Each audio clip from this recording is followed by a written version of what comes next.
कि उसी समय लालू और नीतीश जी भी कदम कुआं के चक्कर लगाया करते थे।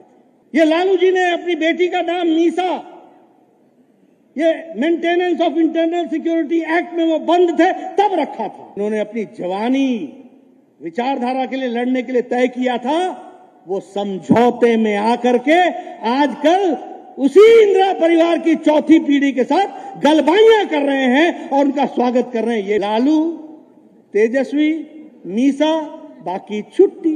मुझे बहुत अच्छा लगा सम्राट जी का एक वक्तव्य।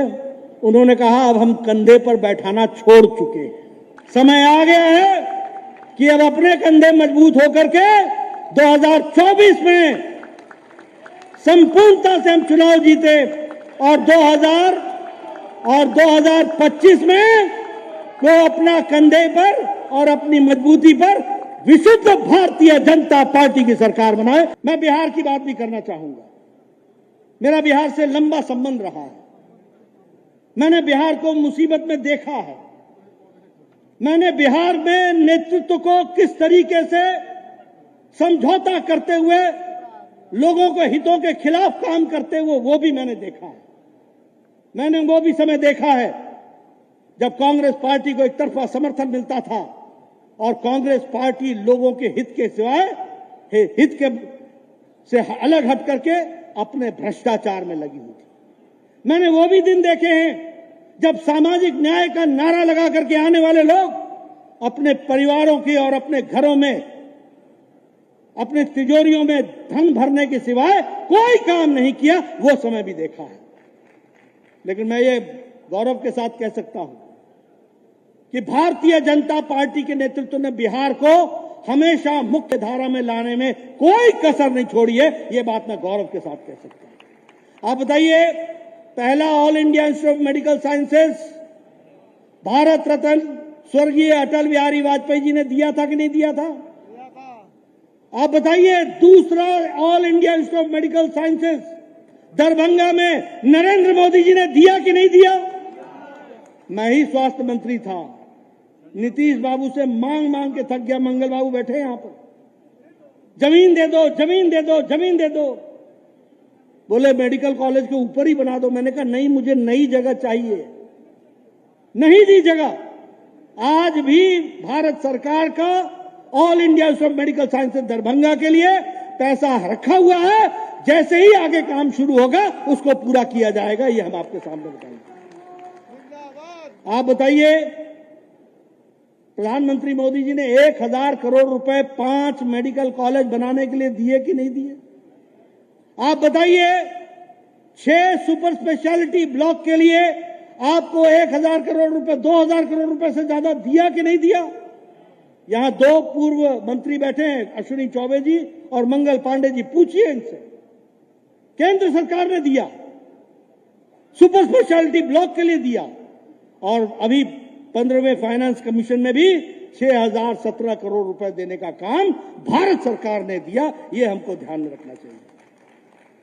लेकिन हमारे ये यहां का नेतृत्व जो भ्रष्टाचार से ऊपर से नीचे आकर डूबा हुआ है, भाई को भाई से लड़ाओ, तुष्टीकरण की राजनीति करो, इसमें मस्त है, व्यस्त है।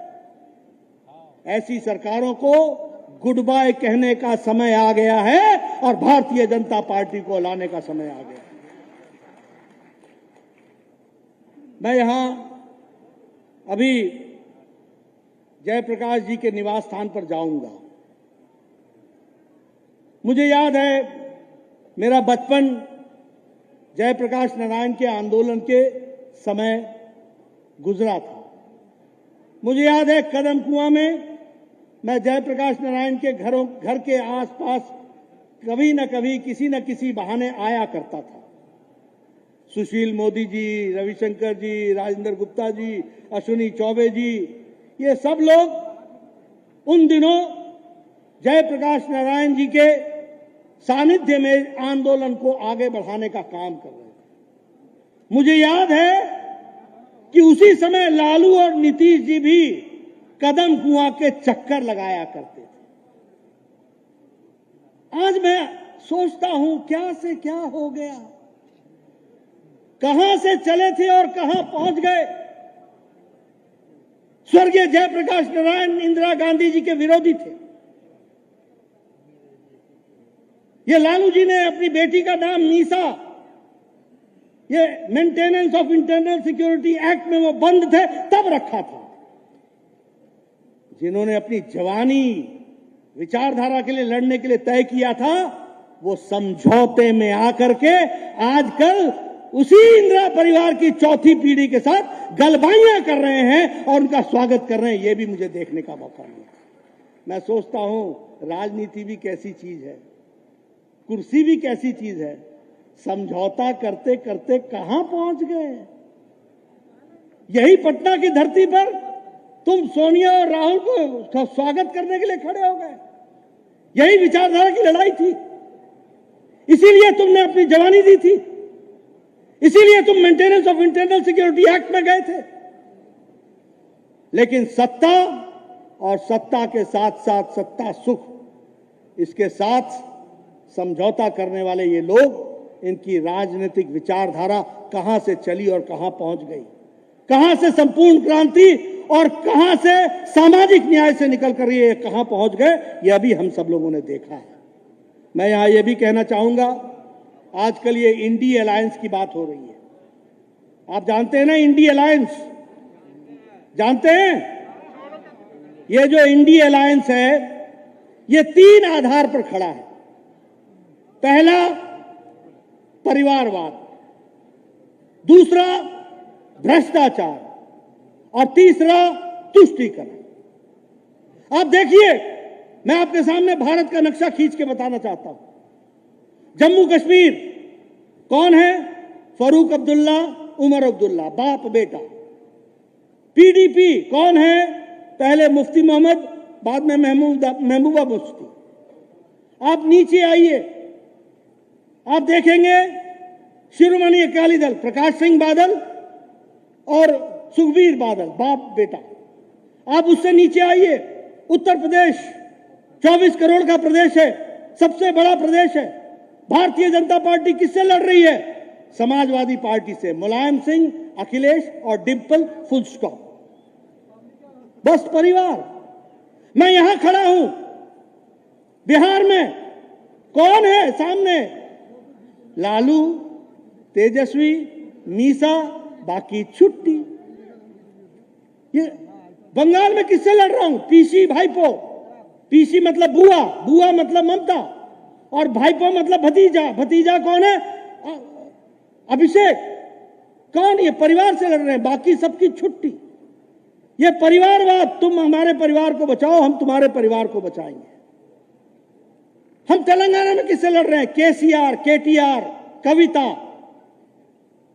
बाप बेटा, दामाद बेटी। हम तमिलनाडु में किससे लड़ रहे हैं? स्टालिन, पहले करुणानिधि, फिर स्टालिन, फिर उदयनिधि स्टालिन। हम महाराष्ट्र में किससे लड़ रहे हैं? शिवसेना, उद्धव ठाकरे, आदित्य ठाकरे। ये सब परिवार की पार्टियां हैं। और कांग्रेस में भी कौन है? Sonia, Rahul, Priyanka, full stop. ये सब परिवार की पार्टियां हैं। और मैं यहां दोबारा दोहराना चाहता हूं, मेरे बातों का बहुत बुरा लगा था विपक्षी दलों को, मैं दोबारा बोलना चाहता हूं, ये पहले ये बनती हैं क्षेत्रीय पार्टियां, रीजनल पार्टी, और रीजनल पार्टी के बाद बनती हैं ये पारिवारिक पार्टी। और भारत की प्रजातंत्र परिवारवाद को कभी भी परिचय नहीं देगा, विचारधारा को परिचय देगा। इसलिए परिवारवाद पार्टियों का समाप्त होना निश्चित है, ये आप मान करके चलिए। मैं भ्रष्टाचार की बात करूंगा। कांग्रेस पार्टी अकेली 12 लाख करोड़ रुपए का चूना लगाने वाली यूपीए की सरकार कांग्रेस पार्टी। भ्रष्टाचार पे भ्रष्टाचार। मुलायम सिंह की पार्टी Akhilesh, laptop scam, food grain scam, Gomti river front scam. Lalu Tejashwi, ये तो मां, पिता, बेटा और माता, ये तीनों ही तो कल बेल करा करके आए हैं ना, कल ही तो करा के आए हैं। चारा घोटाला, ये सब भ्रष्टाचार से जुड़े हुए लोग हैं। दूसरा इनका आधार भ्रष्टाचार है। उसी तरीके से अगर हम बात करें स्टैलिन की, तो 1,34,000 करोड़ रुपए इनके ऊपर इनके प्रॉपर्टीज हैं। आप बताइए, ये एक साथ ये इंडी अलायंस और क्या करेगा? परिवार की को सेवा करेगा और परिवार के साथ साथ भ्रष्टाचार का पोषण करेगा और भ्रष्टाचारियों को बचाने का काम करेगा। यही इंडी अलायंस का नतीजा है। अगर मैं दिल्ली की आम आदमी पार्टी की बात करूं, तो कल ही दूसरा विकेट भी गिर गया। वहां संजय सिंह शराब घोटाले में अंदर हो गए। ये सब भ्रष्टाचार में ऊपर से नीचे आकंठ डूबे हुए लोग हैं। और इसीलिए मैं यहां पर कहना चाहूंगा कि अगर हम विकास के दृष्टि से देखें, तो सिर्फ भारतीय जनता पार्टी है जो समाज में विकास को आगे बढ़ाते हुए देश को आगे ले जाने का काम कर रही है। मैं यहां एक बात की और आपसे चर्चा करना चाहूंगा और बताना चाहूंगा कि जहां तक ओबीसी का सवाल है, जो मैंने पहले कहा, चाहे शिक्षा में सेंट्रल स्कूल हो, एमबीबीएस हो, एमडी की सीटें हो, इसमें कुल मिलाकर के 4 लाख बच्चों को ओबीसी को एडमिशन देने का काम किया तो नरेंद्र मोदी जी की सरकार ने किया। ये हमको ध्यान रखना। आज हमारे 27 ओबीसी मंत्री हैं। आज हमारे 85 ओबीसी एमपीज हैं। जितना कांग्रेस पार्टी के एमपी नहीं है, उससे ज्यादा हमारे ओबीसी के एमपी हैं। सामाजिक न्याय लाने का काम तो भारतीय जनता पार्टी ने किया है। 1358 एमएलए में 27% एमएलए ओबीसी के हैं और उसी तरीके से 163 एमएलए में एमएलसी में 40% हमारे एमएलसी ओबीसी के हैं। ये हमको ध्यान में रखना चाहिए। और ये जितनी भी स्कीमें हैं, जनधन योजना, उजाला योजना, उज्ज्वला योजना, ये सबसे ज्यादा लाभ ओबीसी को हो रहा है। इसलिए मैं यहां एक बात बड़े स्पष्ट शब्दों में कह देना चाहता हूं कि भारत की गरीबी सबसे बड़ी जाति है, जो हमारे प्रधानमंत्री जी ने कहा है। और गरीब की सेवा करने का काम पिछले 5 साल में प्रधानमंत्री मोदी जी ने 12 करोड़ से ज्यादा गरीब लोगों को गरीबी रेखा से निकाल करके उनको मिडिल इनकम ग्रुप में पहुंचा दिया है। और ये हम नहीं कह रहे हैं, ये इंटरनेशनल मॉनेटरी फंड बोल रहा है। लगभग 12% लोग आज गरीबी की रेखा से ऊपर उठ चुके हैं और 1% लोग लेस देन 1%, 1% भी नहीं, लेस देन 1% लोग अति गरीबी से निकल चुके हैं। सिर्फ लेस देन 1% हमारे अति गरीब रह गए हैं। ये जो गरीब की सेवा चल रही है, यही सबसे बड़ी जाति है। इसी को संभाल करके आगे बढ़ाना है और मजबूती प्रदान करना है।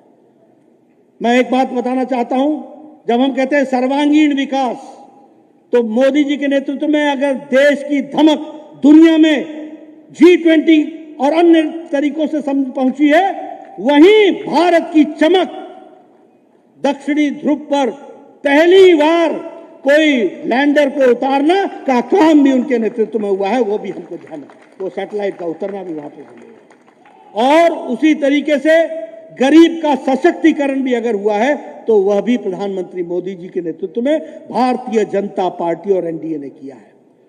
इसलिए मुझे इस बात की खुशी है कि जिन बातों के लिए कैलाशपति मिश्रा जी ने अपनी जीवन लगाया, जिन बातों के लिए कैलाशपति मिश्रा जी ने अपना पल पल लगा करके कार्यकर्ताओं को गढ़ा बढ़ाया, उसको साकार करने का काम आज भारतीय जनता पार्टी प्रधानमंत्री मोदी जी के नेतृत्व में कर रही है। और मुझे बहुत अच्छा लगा सम्राट जी का एक वक्तव्य। उन्होंने कहा, अब हम कंधे पर बैठाना छोड़ चुके हैं। मैं उनकी बात को याद रखूंगा। समय आ गया है कि अब अपने कंधे मजबूत होकर के 2024 में संपूर्णता से हम चुनाव जीते और 2025 में वो अपना कंधे पर और अपनी मजबूती पर विशुद्ध भारतीय जनता पार्टी की सरकार बनाए। इसके लिए हम काम करें। लाइव बिहार YouTube पर सब्सक्राइब और Facebook पर लाइक जरूर करें।